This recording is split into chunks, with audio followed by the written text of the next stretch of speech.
بسم الله الرحمن الرحیم نحمده ونصلي ونسلم على رسوله الکریم اما بعد۔ اس وقت کی یہ نشست جو ہم نے رکھی ہے 15 منٹ کے لیے، یہ اپنی خاص اسلامی دینی نسبت کی ماؤں بہنوں سے کچھ باتیں کرنے کے لیے ہے۔ اللہ عز و جل اخلاص کے ساتھ صحیح باتیں کہنے کی توفیق دے اور اس پر عمل ہو، اصل غور سے سننا چاہیے اور عمل کی نیت سے سننا چاہیے۔ ہمارے حضرت والا رحمۃ اللہ علیہ فرمایا کرتے تھے، حضرت شاہ مسیح اللہ جلال آبادی رحمۃ اللہ علیہ، مختلف نیتوں کے ساتھ لوگ مجلس میں آتے ہیں۔ تفصیل کا تو وقت نہیں ہے ابھی، لیکن اختصاراً عرض کرتا ہوں۔ حضرت فرماتے تھے بہت سی نیتیں شمار کراتے تھے، پھر اخیر میں یہ فرماتے تھے کسی بھی اللہ والے کی بات کو، کسی بھی عالم دین کا جو وعظ ہو، اس کو اس نیت کے ساتھ سنو کہ میں اس میں غور کروں گا اور جو اس کو اپنے اوپر تطبیق دوں گا۔ جو خرابیاں میرے اندر ہیں ان کو نکالنے کی کوشش کروں گا سننے کے بعد، اور جو اللہ کی طرف سے مجھے عطایا نصیب ہوئی اور اللہ کی طرف سے بہت سے اعمال کی توفیق ہوئی، اللہ کا اس پر شکر ادا کروں گا۔ تو خلاصہ یہ ہے کہ تطبیق کی نیت ہونی چاہیے کہ ہم اس نیت سے سنیں کہ جو کچھ سنا جا رہا ہے اپنے اوپر اس کو فٹ کرنا ہے۔ عامتاً ہمارا ایک مرض اور بیماری ہے کہ باتیں سننے کے بعد دوسروں میں ان چیزوں کو ہم تلاش کرنے لگتے ہیں۔ یہ بہت بڑی کمی ہے، بہت بڑا نقص ہے۔ جی حدیث پاک میں ہے جس کا خلاصہ یہ ہے، اور مراد اور مفہوم اور مطلب یہ ہے کہ اپنی فکر، آدمی کو دین پر چلنے کے لیے اپنی فکر، خاص طور پر فتنوں کے زمانے میں، علیک خاصۃ نفسک، اپنی فکر کا اور اپنا خاص اہتمام رکھنا چاہیے۔ اس میں خود اور اولاد، جی ہاں، اور جو اہل تعلق ہے سب اس میں شامل ہے۔ تو بہرحال آج کچھ باتیں عرض کرنا چاہتا ہوں۔ میری ماں اور بہنوں، دین پر چل کر اللہ تعالیٰ کی رضا کی طلب اور جستجو رکھنے والی خواتین، اللہ عز و جل نے اپنے پانے کے لیے اور طالبین کو اپنے ملنے کے لیے اور وصول اللہ کے لیے جو راہ ہم کو دی ہے وہ دین اسلام ہے۔ ان الدین عند اللہ الاسلام۔ اللہ کے رسول صلی اللہ تعالی علیہ وسلم نے تمام چیزیں پوری وضاحت کے ساتھ ایسا بیان فرما کے گئے ہیں کہ قیامت تک کچھ اور مزید کسی چیز کی ہم کو ضرورت نہیں ہے۔ جب نبی علیہ السلام نے یہ ارشاد فرمایا کہ میں نے جہنم میں اکثر عورتوں کو دیکھا ہے، تو صحابیہ رضی اللہ عنہا نے نبی اکرم صلی اللہ علیہ وسلم سے سوال فرمایا کہ اے اللہ کے رسول، ایسا کیوں کہ جہنم میں عورتیں بہت زیادہ؟ جواب ارشاد فرمایا یکفرن العشیر و یکثرن اللعن، شوہر کی نافرمانی، ناشکری، اس کی نعمتوں کی اور احسانات کی ناقدری بہت کرتی ہے اور لعنتیں بہت کرتی ہیں۔ زبان، یہ جو زبان ہے، زبان کفران عشیر جب ہوگا تو قول سے بھی عمل سے بھی، لیکن قول سے سب سے زیادہ صادر ہوتی ہے، ایسی باتیں صادر ہوتی ہے۔ اور اسی طرح سے یکسن اللعن، وہ لعنت بہت زیادہ کرتی ہے۔ حضرت امام غزالی رحمۃ اللہ علیہ نے خاص طور سے لکھا ہے آفات اللسان کے بارے میں، زبان کی کتنی آفتیں اور بیماریاں ہیں۔ عزیزو بھائیوں اور میری ماں و بہنوں، آج ہم اگر غور کریں تو زبان کی حفاظت کے سلسلے میں عام طور سے لوگ کمزور پائے جاتے ہیں۔ حضرت شیخ زکریا رحمۃ اللہ علیہ کے خلیفہ بھی اور دعوت و تبلیغ کے بہت بڑے آدمی ہیں، ڈاکٹر نادر علی خان صاحب، غالباً ابھی تک حیات ہیں، ویسے اخیر کچھ سالوں میں بیمار بہت رہے۔ بہرحال تو ایک زمانے میں علی گڑھ جانا، وہ ان سے باتیں ہوتی تھی، وہ فرماتے تھے حضرت شیخ ہمیں اس طرح سے تربیت فرماتے تھے کہ روزانہ کاپی میں ہمیں لکھنا ہے کہ آج ضرورت سے زائد اتنے جملے ہم نے بولے۔ میری زبان سے کل مثلا 50 جملے نکلے تھے، تو آج 45 پر بات آئی ہے یا 55 پر گئی ہے۔ زبان کی حفاظت بہت بڑی چیز ہے۔ حضرت شاہ وسیع اللہ الہ آبادی رحمۃ اللہ علیہ کے یہاں خاص طور سے سکوت، یعنی زبان کو خاموش رکھو، اس کا مجاہدہ کرایا جاتا تھا۔ بتاؤ غیبت کہیں سے ہوتی ہے؟ اسی سے ہوتی ہے۔ برائیاں تحقیر و تنقیص کے جملے، لعنتوں کا بھیجنا، ایک دوسرے کو گالی دینا اور ایک دوسرے پر بہتان اور جھوٹا الزام لگانا، اور بہت ساری چیزیں ہیں. حتیٰ کہ میں عرض کروں کہ اگر طلاقوں کا اوسط دنیا میں نکالا جائے اور دیکھا جائے تو دونوں جانبین کی زبان درازیاں ہوں گی. عورت کو ایسی بات غصے میں کہتی ہے، شوہر کو در سے غصہ آتا ہے.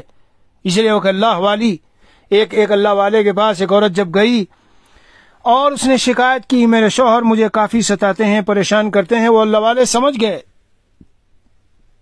انہوں نے کہا لاؤ بوتل میں پانی پڑھ کے دیتا ہوں. وہ پانی پڑھ کے دیا اور یہ فرمایا دیکھو گھر میں جب جاؤ اور رہو تو شوہر جب آئے تو پانی ذرا سا پھول منہ میں ڈالو اور اسے منہ میں رکھو، نگلو نہیں. کچھ دنوں کے بعد بڑی خوشی کے ساتھ وہ چلی آئی کہ حضرت بڑا اچھا علاج ہو گیا، اب تو شوہر مجھے کچھ نہیں کہتا. فرمایا وہ میں نے دم وغیرہ نہیں، وہ تیری بیماری کا علاج کیا تھا میں نے. وہ علاج یہ تھا کہ تیری زبان بہت چلتی تھی. تو آج کی اس مختصر مجلس میں تمام خواتین سے خاص بات یہ کہنا چاہتا ہوں، اپنے گھر میں رہتے ہوئے شوہر کے سامنے بڑا ادب اور احترام غور کرو. نبی اکرم صلی اللہ علیہ وسلم فرما رہے ہیں کسی کو سجدے کا حکم دیتا تو عورت کو حکم دیتا کہ شوہر کو سجدہ کرے. خوب زندگی بھر ہم سنتے ہیں، لیکن جب وقت آتا ہے تو اگر شوہر نے 2 بولی تو جب تک 4 جواب میں نہ بولے. اگر شوہر نے ذرا نرمی میں بولی تو جب تک اچھا خاصا غصے میں جوش میں ہم نہ بول لیں، ہماری طبیعت کو سکون نہیں آتا.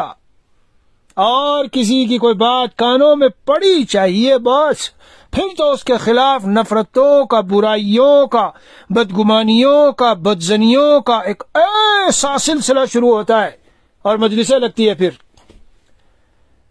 یاد رکھنی چاہیے یہ بات. حضرت نبی اکرم صلی اللہ علیہ وسلم کا ارشاد ہے بئس مطیۃ الرجل زعمو، آدمی کی یہ سواری زعمو بہت بری ہے. میں تو مچل جاتا ہوں، وجد میں آ جاتا ہوں. اور یہ کہہ لو کہ ایک معجزہ معلوم ہوتا ہے نبی پاک صلی اللہ علیہ وسلم کا یہ ارشاد جو میں بھی آپ کو لوگوں کو سنا رہا ہوں. کیا سنا کہ ایسا ہو گیا؟ یہ ہے بئس مطیۃ الرجل زعمو. بس بیٹھے چند خواتین بیٹھی اور سنا ہے کہ فلانی نے یوں کیا ہے اور اس نے یہ کیا اور اس نے یہ کہا ہے، بس سنا ہے. تو اصول جو شریعت نے ہم کو دیا ہے وہ یہ ہے کہ لا تقذل الاول حتی تسمع کلام الاخر. جب تم نے کوئی بات سنی کہ فلانی نے یوں کہا اور اس نے یوں کہا اور اس نے یہ کیا تو تحقیق کرو پہلے. اور چند مرتبہ میں 2-3 مرتبہ میں تم کسی خاتون اور کسی عورت کو یہ کہہ دو کہ تم نے فلاں کے بارے میں یہ بات بتائی، اس نے مجھ کو یوں کہا، کوئی بات نہیں میں ذرا تحقیق کر لوں، پھر اس کے بعد وہ بند ہی ہو جائے گی. شیطان اس فتنے کو بند ہی کر دے گا. یعنی شیطان جو اس کو لے جانا چاہتا، آگے بڑھانا چاہتا تھا، وہ خود عاجز ہو جائے گا. عاجز، چل نہیں سکے گی بات، اور وہ پریشان ہو کے تھک ہار کے بیٹھ جائے گا. اور اس طرح وہ آئندہ وہ عورت پر جو سواری شیطان کی بنی تھی وہ گویا ختم ہو جائے گی. 1-2 مرتبہ کہہ دو کہ ذرا میں تحقیق کر لوں پھر بتاؤں گی، مگر یہ نہیں ہوتا.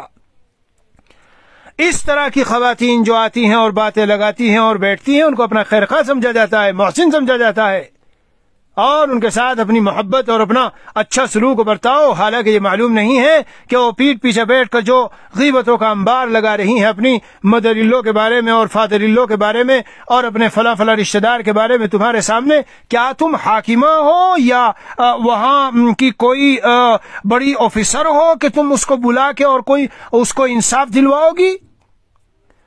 یاد رکھ لیجئے یہ بات کہ یہ سب باتیں سننا اسی وقت میں جائز ہے کہ جب تمہارے اندر یہ صلاحیت ہو اور تمہیں یہ عہدہ اور یہ منصب ملا ہوا ہو کہ تم دونوں کے درمیان حاکمانہ شان رکھتی ہو اور کوئی فیصلے کا کوئی ایسا معاملہ کہ جس سے اس سے ظلم کو دور کیا جا سکے اور جو کچھ اس کو ستایا جا رہا ہے کسی مدر اللہ فادر اللہ یا شوہر کی طرف سے اسے دور کیا جا سکے. ورنہ یہ غیبت سننے میں داخل ہے، اور غیبت کا کرنا جس طرح گناہ ہے اسی طرح اس کا سننا بھی گناہ ہے.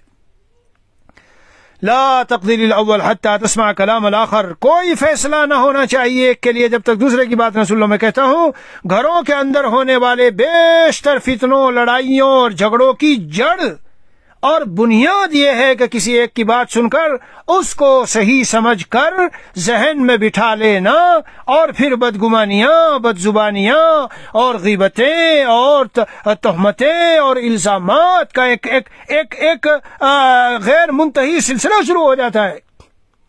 جی لگتا ہے، میٹھا لگتا ہے، میٹھے میٹھے کر کے اس کو جی ہم اپنے اندر اتارتے ہیں۔ یہ جو کہتے ہیں کہ میں ایک جگہ گیا بیان کے لیے، تو میں نے کہا بھائی آج دنیا میں سب سے زیادہ کس چیز کا گوشت کھایا جا رہا ہے؟ مسلمان کھا رہے ہیں۔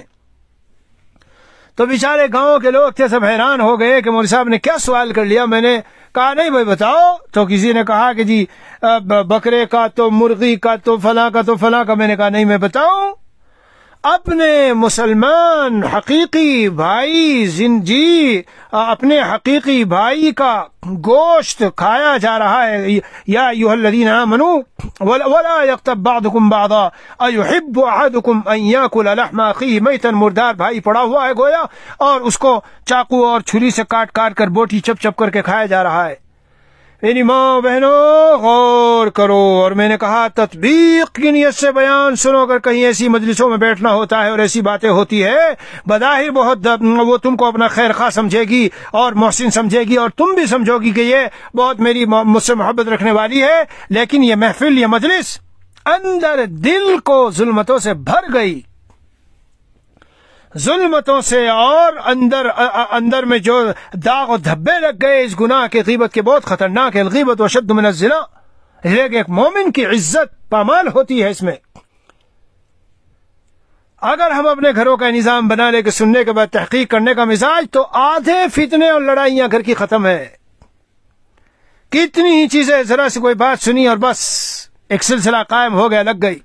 یاد رکھیے کہ نیکیاں اس شخص کی اس کو دلوائی جائے گی جس کی غیبت کی جا رہی ہے۔ اسی لیے عبداللہ مبارک رحمہ اللہ نے فرمایا تھا کہ اگر غیبت جائز ہوتی تو میں سب سے زیادہ اپنی والدہ کی کرتا۔ اور کیوں کرتا؟ تاکہ مجھے یہاں سے جو میرے اعمال ہیں آخرت میں جب ان کو وہ دلائے جائے تو میری امی کو دلایا جائے، میں کیوں کسی اور کو دوں؟ اللہ عز و جل ہمیں سمجھ عطا فرمائے۔ اس لیے اپنی مجلسوں کا، گھریلو زندگی کا، اور جو اجتماعی ہے جن کے پاس اٹھنا بیٹھنا ہے، ذرا جائزہ لیا جائے۔ ہم ان طرح طرح کے فتنوں میں کہیں مبتلا تو نہیں ہو گئی؟ اس طرح کے گناہوں میں جو خطرناک اور کبائر میں ہے، کبائر میں، کبیرہ گناہ میں ہے، کہیں ہم اس کے ارتکاب میں تو اس کے مرتکب تو نہیں ہے؟ یاد رکھنی چاہیے یہ بات، یاد رکھنی چاہیے یہ بات کہ یہ کبائر اور یہ گناہ جو بڑے بڑے گناہ ہیں، یہ اندر ظلمتیں اس طرح اور اندھیرے اور تاریکیاں دل میں ایسے بھر دیتے ہیں، پھر تعجب کی توفیق چھوٹ رہی ہے، دعا اور مناجات میں لطف نہیں آ رہا ہے، تلاوت قرآن کرنے کی تمنا ہے مگر تمنا میں ہے، آگے توفیق نہیں ہو رہی اور جی بھی نہیں چاہتا۔ یہ سب کب ہوتا ہے؟ جب اس طرح کے گناہوں میں کوئی مبتلا ہو گیا اور لگ گیا اور اس کو کوئی پرواہ نہیں ہے، بس چلے جا رہا ہے۔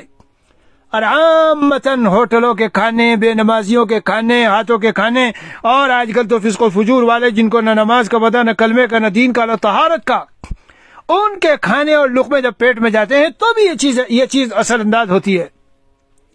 بہرحال خواتین سے کہنا چاہتا ہوں کہ ایک تو اپنے شوہر کا احترام اور اس کے احسانات کی قدردانی ہونی چاہیے دل سے، البتہ اطاعت و فرمانبرداری ہر جگہ ضروری نہیں ہے۔ اگر کوئی شوہر کسی معصیت و نافرمانی کے لیے کہہ رہا ہو، میرے دوستوں سے پردہ نہ کرنا، میرے ساتھ فلاں جگہ ٹہلنے جاؤ تو پردہ نہ کرنا، اور میں شادی میں جاؤں گا تم بھی اس طرح یہ کرنا اور وہ کرنا، اور وہاں مجھے شرمندہ نہ ہونے دینا، یہ سب معصیت و نافرمانی ہے۔ لا طاعت لمخلوق فی معصیت الخالق، خالق کی نافرمانی میں، جی جہاں خالق اور اللہ کی نافرمانی ہو رہی ہو وہاں کسی مخلوق کی فرمانبرداری نہیں کی جاتی۔ یاد رکھیے ان باتوں کو جو عرض کر رہا ہوں، دین صرف نفلوں کا اور کچھ ملفوظات سننے سنانے اور بیانات سننے سنانے اور کچھ تسبیحات وغیرہ پڑھنے کا نام نہیں ہے۔ 24 گھنٹے کی زندگی سنت و شریعت کے مطابق ہو جائے، گناہوں سے اس طرح پرہیز ہونے لگے جیسے گندگی، نجاست اور ان چیزوں سے ہم بچتے ہیں اور دور رہتے ہیں، اور طاعات ایسی مرغوب ہو جائے۔ حضرت گنگوہی قدس سرہ نے فرمایا تھا کہ مجھے حضرت حاجی صاحب امداد اللہ مہاجر مکی نور اللہ مرقدہ کی صحبت میں رہ کر یہ عجیب اللہ کی طرف سے فضل ہوا ہے کہ ایسی حالت ہو گئی، طاعات طبعاً مرغوب ہو گئی اور معاصی سے طبعاً نفرت ہو گئی۔ سمجھے آپ لوگ طبعاً کا کیا مطلب یہ ہے کہ جس طرح کھانا کھانے کو جی چاہتا ہے، ناشتے کو جی چاہتا ہے، اس طرح نماز و تلاوت ذکر و اذکار کو اندر سے جی چاہتا ہے، اور جس طرح طبیعت کو گندگی سے نفرت ہے اور دوری ہے اور اس طرح کی بری خراب چیزوں سے اسی طرح سے طبیعت میں گناہوں سے ایک طرح سے نفرت پیدا ہو گئی۔ یہ ملکہ حاصل ہو جاتا ہے اللہ والوں کی جو باتیں ہوتی ہے اور جو ارشادات ان کو مضبوطی سے تھاما جائے، قرآن و سنت کو مضبوطی سے تھاما جائے تو پھر قلب کی حالت ہو جاتی ہے۔ اللہ ہم سب کو اپنی ولایت کا اعلیٰ سے اعلیٰ مقام نصیب فرمائے۔ وصلی اللہ نبی الکریم وعلی آلہ واصحابہ اجمعین والحمد للہ رب العالمین۔ چلتے چلتے ایک بات میں آتی ہے کہہ دوں، پچھلے ہفتے میں نے بیان کیا کہ نبی اکرم صلی اللہ علیہ وسلم نے حضرت عائشہ رضی اللہ عنہا سے فرمایا تھا کہ اگر مجھ سے آخرت میں ملنا چاہتی ہے 3 باتوں کو لازم پکڑنا، جن کا خلاصہ یہ تھا کہ ایک تو مساکین سے محبت رکھنا اور اپنا توشہ اتنا لینا جیسا مسافر سوار توشہ لیتا ہے۔ تیسری بات رہ گئی تھی، وہ یہ ہے میری ماں و بہنوں، وہ تیسری بات یہ ہے کہ وَلَا تَسْتَخْلِقِي ثَوْبًا حَتَّى تُرَقِّعِيهِ، کسی کپڑے کو پرانا کر کے مت ڈال دینا جب تک پیوند نہ لگا لو۔ غور کیا، سمجھا آپ لوگوں نے؟ آئے تو شوہر کے ناک میں دم کر دیتی ہیں کہ مجھے اس عید پہ الگ چاہیے اور اس شادی پہ الگ چاہیے اور فلاں شادی میں مجھے دوسرا جوڑا چاہیے، وہ تو میں پہن کے گئی تھی، کیسے دوسرا ہی پہنوں؟ سب عورتیں کہیں گی اس کے پاس رہا ہی نہیں گھر میں کچھ، یہی ایک رہ گیا پہننے کے لیے۔ اگر اس نیت سے کپڑا پہنا جائے، یاد رکھیے یہ حرام ہے، حرام ہے، حرام۔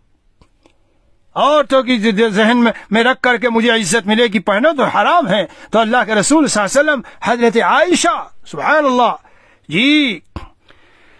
حضرت عائشہ رضی اللہ عنہا سے تو ہمیں اتباع کرنی چاہیے کہ نہیں؟ اس لیے صحیح زندگی، تقوی والی زندگی اور سادگی والی زندگی یہ ہے۔ اللہ ہم سب کو عمل کی توفیق عطا فرمائے۔ صلی اللہ نبی الکریم وعلی آلہ واصحابہ اجمعین والحمد للہ رب العالمین۔